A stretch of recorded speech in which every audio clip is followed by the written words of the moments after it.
अऊज़ुबिल्लाहि मिनश्शैतानिर्रजीम बिस्मिल्लाहिर्रहमानिर्रहीम हम्दन कसीरन तय्यबन मुबारकन फ़ी। अस्सलाम वालेकुम बच्चों। जी बच्चों, क्या हाल चाल है? अल्लाह तबारक व तआला हम सबको सेहत और सलामती के साथ रखे।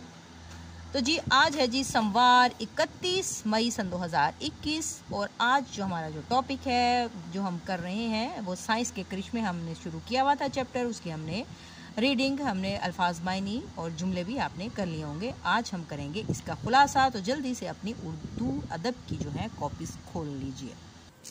तो जी ये देखें, सोमवार है 31 मई सन 2021, जहाँ कॉर्नर पे आ गया जमात का काम और टॉपिक है हमारा साइंस के करिश्मे, जो कि हमारा आखिरी जो है चैप्टर है। इसका आज हम लिखेंगे खुलासा और आज मैंने आपके लिए खुलासा तैयार कर लिया है। बहुत से बच्चे मुझे फ़ोन करके या मैसेज करके कहते थे कि टीचर हमें खुलासा चाहिए, हमसे नहीं लिखा जा रहा, तो आज मैंने खुद ही लिख दिया है।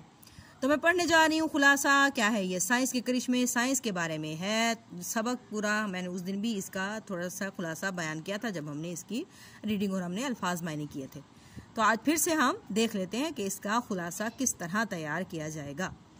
इंसान की सबसे अहम इजाद पहिया है, यानी कि सबसे पहले क्या है, जो अहम इजाद क्या है? पहिया है। हम जो भी देख लें, किसी किस्म की भी मशीनरी हम देख लें तो उसके अंदर सर्कल का इस्तेमाल यानी पहिए का इस्तेमाल होता है, चाहे वो छोटी हो चाहे वो बड़ी हो। तो ये बहुत ही अहम इजाद है। तो इस इजाद से ज़राए आमदरफ्त में बहुत बेहतरी आई। आमदरफ्त के बारे में, आमदरफ्त का मतलब आना और जाना। दिनों का काम, जो दिनों का सफर घंटों में और घंटों का सफर मिनटों में तय होने लगा। ये सारा कमाल किसका है? ये सारा कमाल पहिए की इजाद का है। फिर है जी पैगाम रसानी, जो कबूतरों की मदद से शुरू हुई। यानी कि जो पहले जो पैगाम रसानी थी, यानी कि आपस में जो हमारी कन्वर्सेशन होती थी तो वो कबूतरों के ज़रिए होती थी। किसी भी रिश्तेदारों को कोई मैसेज या किसी को भी कोई मैसेज, आप लोगों ने ड्रामा भी देखा होगा, कबूतरों के ज़रिए पैगामात जो हैं इधर से उधर दिए जाते थे। तो कबूतरों की मदद से की जाती थी। साइंस की बदौलत अब क्या आ गया? साइंस ने जब तरक्की की है तो अब टेलीफोन है, रेडियो है, टेलीविज़न है, इंटरनेट और फैक्स जैसी इजादात ने इससे बहुत आसानी हो गई है। बिजली की इजाद से इंसान को ज़िंदगी में आराम और आसाइश आ गई। यानी कि बिजली की इजाद से क्या हुआ?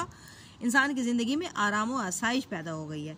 साइंस की बदौलत तिब यानी कि डॉक्टरेट और ज़राअत यानी ज़राअत का शोबा, खेती बाड़ी के शोबे में भी बहुत तरक्की हुई है। यानी कि साइंस की बदौलत इन तमाम जो हैं इनमें भी, तिब में और ज़राअत के शोबा में भी तरक्की हुई है। कंप्यूटर एक अहम इजाद है। यानी कि कंप्यूटर के बाद क्या है? कंप्यूटर एक फिर अहम इजाद है जिसने इस दौर के इंसान को हैरान कर दिया। यानी कि सबसे जो अहम जो है इंटरनेट और क्या है? कंप्यूटर है।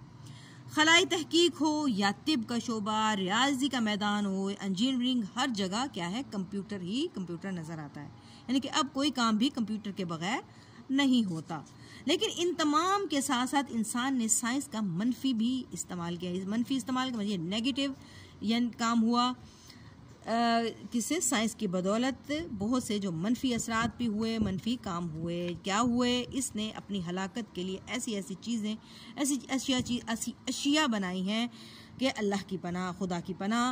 यानी एटम बॉम्ब, हाइड्रोजन बॉम्ब, गोला बारूद, कलाशनकोफ और राइफलें वगैरह। यानी कि ये इंसान के लिए नुकसानदेह हैं, अपने ही बहन भाइयों को मारने के लिए बना डाली हैं। ये तमाम चीज़ें नुकसान के लिए नुकसानदेह हैं।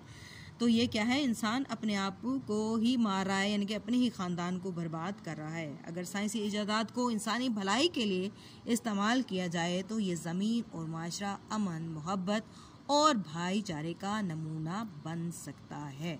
तो ये हो गया जी हमारा जो खुलासा है, मुकम्मल हो गया। आपने इसको बहुत ही अच्छी सी हैंड राइटिंग में अपनी उर्दू अदब की कॉपीज़ पे लिखना है और इंडेक्स लिखना ना भूलिएगा। ये आपका खुलासा है। इसको अच्छे तरीके से आपने याद करना है और अपनी कॉपीज़ पे लिखना है। आज के लिए बस इतना ही।